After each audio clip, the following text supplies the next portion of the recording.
ভালো হয়েছে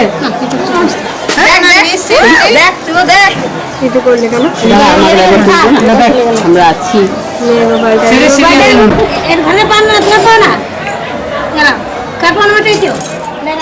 এই সময়টা দেখার মতো। এই সময়টাতে ছেলের পুরো মাথা মুন্ডন করা হচ্ছে, আর চুলগুলো যখন কেটে দিচ্ছিল তখন কিন্তু এতটা কান্না করেনি।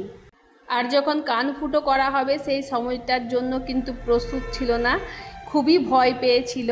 আর সবাই মানে সবাই মিলে বোঝাচ্ছিল ওকে যে কিচ্ছু হবে না, কিচ্ছু হয় না। এখানে ওর বড় মাসি দাঁড়িয়ে আছেন, সেজো মাসি, পিসিমণি, তারপরে দিদিরা সবাই দাঁড়িয়ে আছে।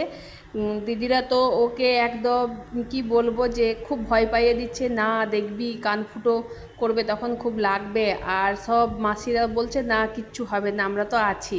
তো আমাদের এখানে কান ফুটো করার সময় কলা মিষ্টি এগুলো খাওয়াতে হয়, যাতে মানে ছেলের যে কি বলবো মনোযোগটা ওই খাবারের দিকেই থাকে, যাতে কান ফুটো করছে সেটার দিকে না থাকে। সেই জন্যই খাওয়ানো হয় হয়তো, জানি না ঠিক আমি কেন খাওয়ানো হয়, তবে সেই জন্যই হবে হয়তো। এখানে দেখো পুরো মাথা মুন্ডন করা হয়ে গেছে ওর, আর কেমন লাগছে দেখতে দেখো ওকে। এখন কিন্তু খুব ধীর স্থির হয়ে বসে আছে, কিন্তু এত ধীর স্থিরতা নেই ওর মধ্যে এখনও পর্যন্ত। বড় হয়ে গেছে, খুব চঞ্চল, খুব চঞ্চল আমার ছেলে। আর এই দেখো কানটা রেডি করছে যে ফুটো করবে, আর ওর বড় মাসি ওকে কলা খাইয়ে দিচ্ছে আর মিষ্টি খাইয়ে দিচ্ছে, হয়ে গেল কান ফুটো করা। আর চোখগুলো ওর ছলছল করছে, জানি না কেঁদে দেবে কি না, কিন্তু কাঁদেনি। আমি তো তখন ছিলাম না, আমাকে তো দেখতে নেই, তো আমি ছিলাম না বলে আমি পরে দেখছি যখন ভিডিওটা, তখন ভাবলাম না যাক কান্না করেনি। ওই যে খাওয়ার দিকে মনোযোগটা ছিল। আর আমার ছেলে খেতে খুব ভালোবাসতো, ছোটো থেকেই খেতে খুব ভালোবাসতো, তাই খাবারের দিকে পুরো মনোযোগটা আছে। এই দেখো কেমন খাচ্ছে দেখো কলাটা। আর এই দেখো হয়ে গেল ওর কান ফুটো করা।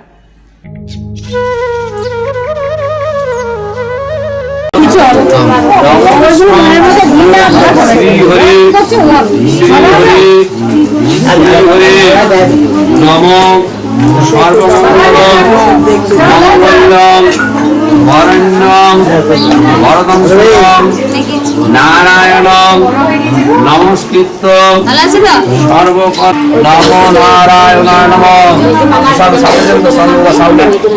কমলাসনায় নমঃ। ওই বটন দিন দেখুন আসন উপবেশনে বিনিয়োগ নম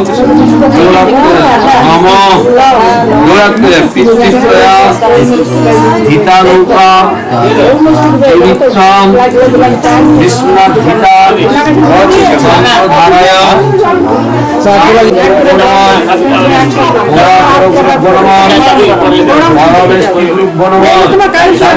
দক্ষিণী ব্রহ্মণী নম অধনন্তায় নম। মা হাতে করে এরকম ভোজ্য ধর, মা হাতে করে ওই আংটিটা জলের ছিটা দেয় সু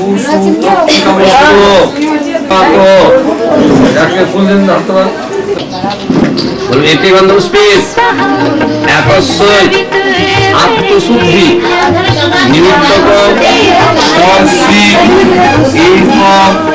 নির্মূল্য ত্রিকাশবন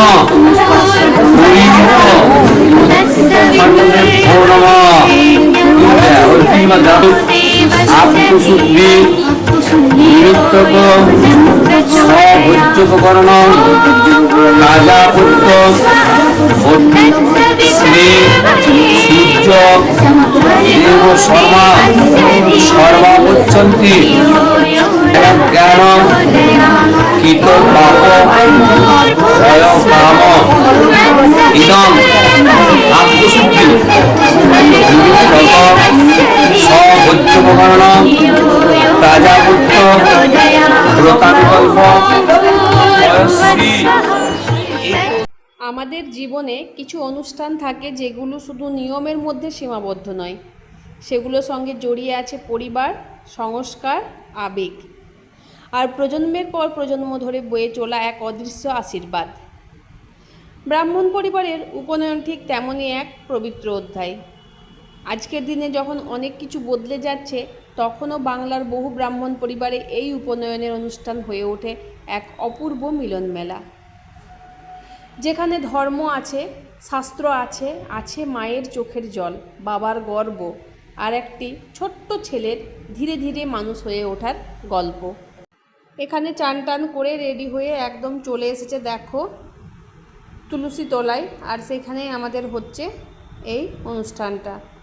তো এখানে যজ্ঞ শুরু হয়ে গিয়েছে, আর অনেক নিয়ম তো থাকে, সব নিয়মে তোমাদের সাথে আমি শেয়ার করছি, কোনোটাই কিন্তু স্কিপ করিনি। তো গরম তখন প্রচণ্ড ছিল। চৈত্র মাসের 14 তারিখে ওর হয়েছিল উপনয়ন। তো গরম প্রচণ্ড ছিল, সে গরমের মধ্যে অবস্থা খারাপ ওর জেঠুর আর ওর, কিন্তু কিচ্ছু করার নেই, যে নিয়মগুলো সেগুলো তো করতেই হবে। আর দেখতেই পাচ্ছ কত কিছু নিয়ম থাকে, সেগুলো একটার পর একটা কিন্তু হয়ে যাচ্ছে। ভোরের সূর্য তখনও পুরোপুরি ওঠেনি, কিন্তু ব্রাহ্মণবাড়ির সকাল শুরু হয়ে গেছে অনেক আগেই। আজ মা খুব ভোরে উঠে প্রথমে গঙ্গা জল ছিটিয়ে ঘর পবিত্র করেন, কারণ আজকের দিনটা সাধারণ কোনো দিন নয়, আজ তার ছেলের উপনয়ন। উঠোনে আলপনা আঁকা হয়, ঠাকুর ঘরে ফুল সাজানো হচ্ছে, দরজায় আম পাতা আর শঙ্খের শব্দে যেন গোটা বাড়িটায় আশীর্বাদে ভরে উঠেছে। আত্মীয় স্বজন একে একে আসছেন, কারো হাতে মিষ্টি, কারো হাতে নতুন ধুতি, কারো চোখে আনন্দ, আবার কারো চোখে নস্টালজিয়া, কারণ এই অনুষ্ঠান শুধু বর্তমানকে নয়, পুরনো স্মৃতিকেও ফিরিয়ে আনে। ব্রাহ্মণবাড়ির উপনয়নে একটি গুরুত্বপূর্ণ নিয়ম হলো নন্দীমুখ, মানে যাকে বলি নান্দিমুখ। সেটা তো হয়েছে আগের দিনেই, তোমরা তো সবাই দেখেছ। এই আচার মানে শুধু পূজা নয়, এটা পূর্বপুরুষদের স্মরণ করা, কারণ বিশ্বাস করা হয় যারা আমাদের ছেড়ে চলে গেছেন তাদের আশীর্বাদ ছাড়া কোনো শুভ কাজ সম্পূর্ণ হয় না। পুরোহিত মন্ত্রোচ্চারণ করেন, আর পরিবারের সবাই মাথা নত করে প্রার্থনা করেন যেন নতুন প্রজন্ম সৎ পথে চলে। এই মুহূর্তে বাড়ির পরিবেশটা কেমন যেন বদলে যায়, মনে হয় অদৃশ্যভাবে সব পূর্বপুরুষ যেন আশীর্বাদ করতে উপস্থিত আছেন। উপনয়নের অন্যতম নিয়ম হলো শুদ্ধিকরণ। ছেলেটিকে গঙ্গাজল দিয়ে স্নান করানো হয়। এই স্নান শুধু শরীর পরিষ্কার করার জন্য নয়, এটা একটা প্রতীক। শৈশবের চঞ্চলতা পেরিয়ে আজ সে প্রবেশ করছে নিয়ম, শৃঙ্খলা আর জ্ঞানের জগতে। মা যখন নিজের হাতে ছেলের মাথায় জল ঢালেন, তখন সেই জলের সঙ্গে মিশে থাকে হাজার আশীর্বাদ। প্রতিটা ফোঁটা যেন বলে, ভালো মানুষ হবি বাবা। তারপর শুরু হয় যজ্ঞ। হিন্দু শাস্ত্রে যজ্ঞকে ধরা হয় সবচেয়ে পবিত্র আচারগুলোর একটি। আগুন এখানে শুধু আগুন নয়, এটা পবিত্রতার প্রতীক, জ্ঞান ও সত্যের প্রতীক। পুরোহিত যখন মন্ত্র পড়েন, তখন চারপাশের পরিবেশটা যেন বদলে যায়। মন্ত্রের প্রতিটা শব্দ, ধূপের গন্ধ, শঙ্খের ধ্বনি, সব মিলিয়ে এক অপার্থিব অনুভূতি তৈরি হয়। ছোট্ট ছেলেটি হয়তো সব মন্ত্রের মানে বোঝে না, কিন্তু তার মন বুঝতে পারে আজকের দিনটা খুব বিশেষ। অনেক ব্রাহ্মণ পরিবারে উপনয়নের সময় মুণ্ডনের রীতিও পালন করা হয়, আমাদেরও সেটা আছে, সেটা তোমরা নিশ্চয়ই দেখলে। এর অর্থটা হলো পুরনো অহংকার, অজ্ঞানতা ও শৈশবের আসক্তি ত্যাগ করা, নতুনভাবে জীবন শুরু করা। ছেলেটি হয়তো আয়নায় নিজেকে একটু দেখে লজ্জা পাচ্ছে, আবার সবাই মজা করছে, কিন্তু সেই ছোট্ট হাসির আড়ালেও লুকিয়ে থাকে এক গভীর সংস্কার। আর তারপর আসে সেই মুহূর্ত, যার জন্য এত আয়োজন, পৈতে ধারণ। এই সাদা সুতো সাধারণ কোনো সুতো নয়, এটা 3টি ঋণের প্রতীক।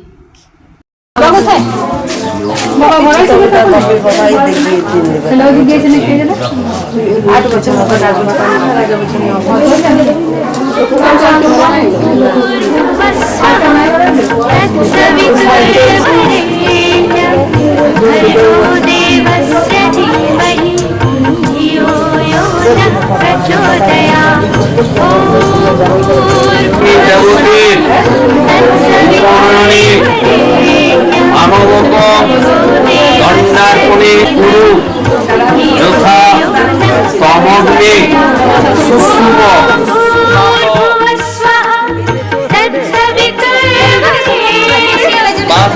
আরেকটা হলো আলাদা ভগবত বিজ্ঞান একটা ফুল দাও ফলো দাও ভগবত বিজ্ঞান দেহি মাত অস্তি ঠিক আছে ওই নাম মাসি নেই ভগবত বিজ্ঞান দেহি মাত ওম স্বস্তি ভগবত বিজ্ঞান দেহি মাত ওম স্বস্তি ভগবত বিজ্ঞান দেহি মাত